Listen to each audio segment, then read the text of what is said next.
ایک بات یاد رکھنا، آپس میں لڑائی وہ لوگ رکھتے ہیں جو انا رکھتے ہیں، جس کا اپنا وجود نہیں نہ ہوتا اس کی کوئی لڑائی ہوتی ہے اس کی جس میں میں ہوتی ہے۔ قرآن پاک نے ایک اصول بیان کیا ہے، فرمایا وعباد الرحمن الذین یمشون علی الارض ہونا، فرمایا رحمان کے بندے زمین پر عاجزی سے چلتے، وَإِذَا خَاطَبَهُمُ الْجَاهِلُونَ قَالُوا سَلَامًا، اور اگر جاہل کبھی ان سے الجھنا چاہے بھی تو وہ الجھتے نہیں، وہ سلام کر کے گزر جاتے۔ آپس کی رنجشیں اس وقت ختم ہوں گی جب یہ انا کا بت جو ہے نا یہ ٹوٹے گا، میں بھی کچھ ہوں، مجھے بھی پوچھو، مجھے ہی ایسا کہہ دیا۔ میں ایک بزرگ کے پاس بیٹھا تھا تو کسی نے نا ان سے کہا کہ حضرت جی آپ مجھے جانتے نہیں، وہ رو پڑے، کہنے لگے یار میں تو اپنے آپ کو نہیں جان سکا، تجھے کیسے جان لوں گا، ڈھونڈتا پھرتا ہوں میں اقبال اپنے آپ کو، آپ ہی گویا مسافر، آپ ہی منزل ہوں میں، تھوڑا سا نا بت کو توڑے، کیا ہو جائے گا اگر تھوڑی دیر کے لیے کوئی لتاڑ بھی جائے گا تو ہم آخر ہیں کیا؟ بد مذہب کو یہ اجازت نہ دے، کافر فاسق فاجر کو نہ دے، لیکن اپنوں کے لیے گنجائش تو ہونی چاہیے نا۔ اگر اپنے بھائی سے بھی نہیں سننا تو پھر حضرت عمر بن عبدالعزیز وقت کے بادشاہ تھے، گلی سے گزر رہے تھے، لکڑی کے جوتے پہنے ہوئے، 2-3 سپاہی بھی ساتھ تھے، ایک بابا جی گلی میں سوئے ہوئے تھے، لکڑی کے جوتے، حضرت عمر بن عبدالعزیز کا پیر آ گیا بابا جی کے پیر پہ، وہی جملہ کہا جو ہر آدمی کہتا ہے، بابا جی کہنے لگے حل انتم الاعمى، کیا آپ اندھے ہیں؟ کہہ نہیں دیتے لوگ موٹر سائیکل کی ٹکر ہوتی، کہتے اندھے ہو، اندھے ہیں آپ؟ تو حضرت عمر بن عبدالعزیز فرمانے لگے نہیں مجھے نظر آتا ہے۔ بادشاہ تھے، امیر المومنین تھے، وہ جو 7 سپاہی تھے انہوں نے تلواریں نکال لی، فرمایا کیا کرنے لگے ہو؟ کہا حضور اس بے ادب کی گردن کاٹیں گے۔ فرمایا کیا ہوا؟ کہنے لگے اس نے آپ کو اندھا کہا ہے۔ فرمانے لگے نہیں اس نے تو نہیں کہا۔ حضور کہا ہے؟ کہ نہیں کہا۔ ماننے لگے کہا ہے۔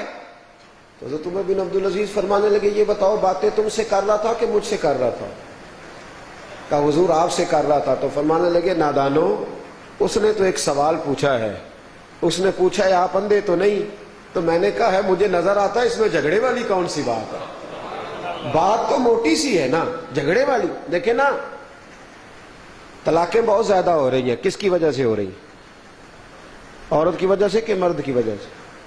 مرد کی وجہ سے۔ عورت کی تو عقل آدھی ہے، مرد کی تو پوری ہے کہ نہیں صاحب؟ تو جھگڑا کس کی وجہ سے ہوتا ہے؟ جس کی پوری ہے، وہ بیچاری تو دیکھے نا مجبور ہے، اس کی تو عقل آدھی ہے، تو سمجھدار ہے کہ نہیں؟ تو بتا تو نے جھگڑا کیوں بڑھایا؟ تو نے بات آگے، تو پوری عقل کا مالک تھا۔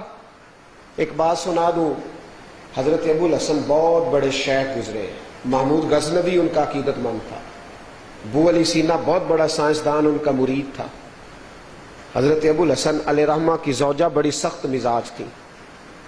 اگر یہ بات شادی شدہ لوگ اگر آج یہ والی میری بات سن کے جائیں گے نا تو مجھے امید ہے اگر بدلیں گے نہیں تو میری بات پہ غور ضرور کریں گے، سوچیں گے ضرور۔ اور خاتون خانہ گھر میں اماں جی سخت مزاج تھی۔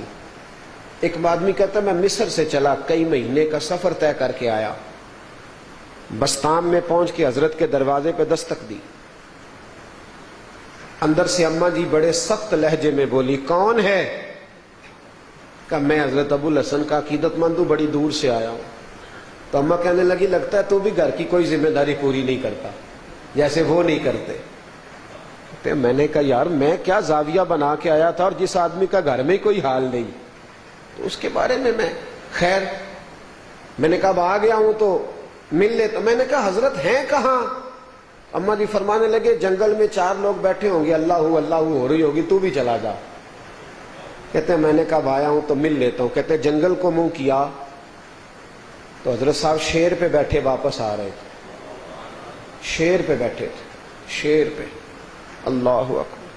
فرماتے میرے دل کے اندر پھر وہی بدگمانی آئی، میں نے کہا دیکھو بیوی قابو آتی نہیں اور شیر پہ قبضہ کیا ہوا ہے۔ تو حضرت ابو الحسن میرے دل کی بات جان گئے، اتقوا فراست المومن فإنہ ینظر بنور اللہ، جان گئے تو میری طرف دیکھ کے فرمانے لگے بستر کی بڑی پاک ہے میری بیوی، بچوں کی تربیت کے معاملے میں بڑی اچھی ہے، مزاج کی بڑی سخت ہے، میں نے چھوڑ دی تو کسی کے ساتھ گزارا نہیں ہو سکے گا، آخر میری بیوی ہے، بیچاری رسوا ہو جائے گی، کہاں جائے گی؟